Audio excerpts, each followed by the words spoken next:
السلام عليكم الحباب ديالي، نتمنى تكونوا بخير وعلى خير وما خاصكم بخير ان شاء الله. المهم الحباب ديالي نشارك معكم ان شاء الله الوصفه كتجي رائعه وزوينه بزاف، رائعه ولذيذه وسهله، يعني دغيا كتوجد بسهوله.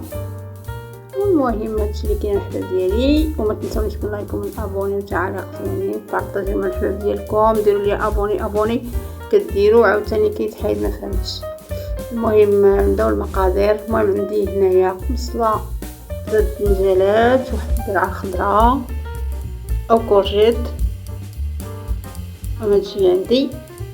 غادي نقدم ونرجع معكم.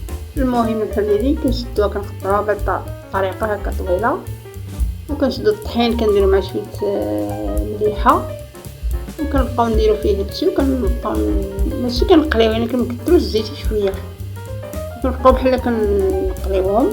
المهم كنقليوه، ومن بعد هو الشكل النهائي ديالو، وغادي نشدو لها الطاجين. يمكن لكم ديروا اي طاوه بغيتو. المهم انا عندي هادي كاين ندخل الفران، غنشد المطرون بهاد الطريقه هادي،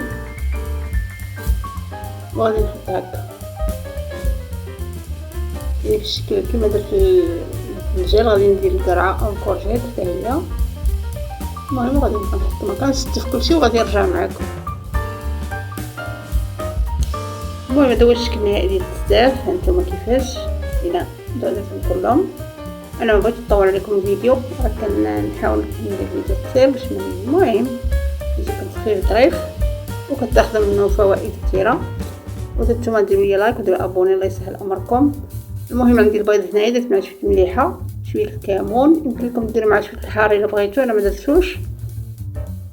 وهذاك الشيء اللي صايبت يمكن لكم ديروا معاه صوص ديال الطماطم، يعني ديروا الصوص ديال الطماطم، ديروا عاد ديروا البيض من فوق، تخويو فوق هذاك القرعه والدنجال، وعاد ديروا البيض.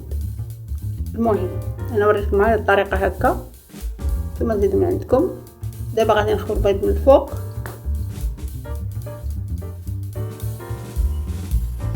انا خويت البيض. دابا غندخلو الفران وغادي نرجع معكم. انا الحباب ديالي غندخلو الفران. المهم هو الشكل النهائي ديالو هكا كيجي رائع ولذيذ بزاف. واللي ما كتعندوش حساسيه من الطماطم يدير صوص ديال الطماطم ويديرو عاد يدير البيض من الفوق، يجي رائع زوين بزاف. وهذا هو الشكل النهائي ديالو. يمكنكم ديروا الفرمات من الفوق، كيجي زوين ورائع، وحتى العين حتى هي كتاكل. هادشي اللي كاين الحباب ديالي، ونتمنىكم ديروا لي لايك بارطاج وابوني. الله يسهل امركم، باش اي حاجه جديده لنا نشاركوها معكم وتزادوا الحباب ديالنا. وكنشكر بزاف اللي معايا في القناه قدام، وكنشكر الجداد اللي دخلوا جداد، وكنشكر خوتنا المسلمين في اي مكان كانوا. شكرا.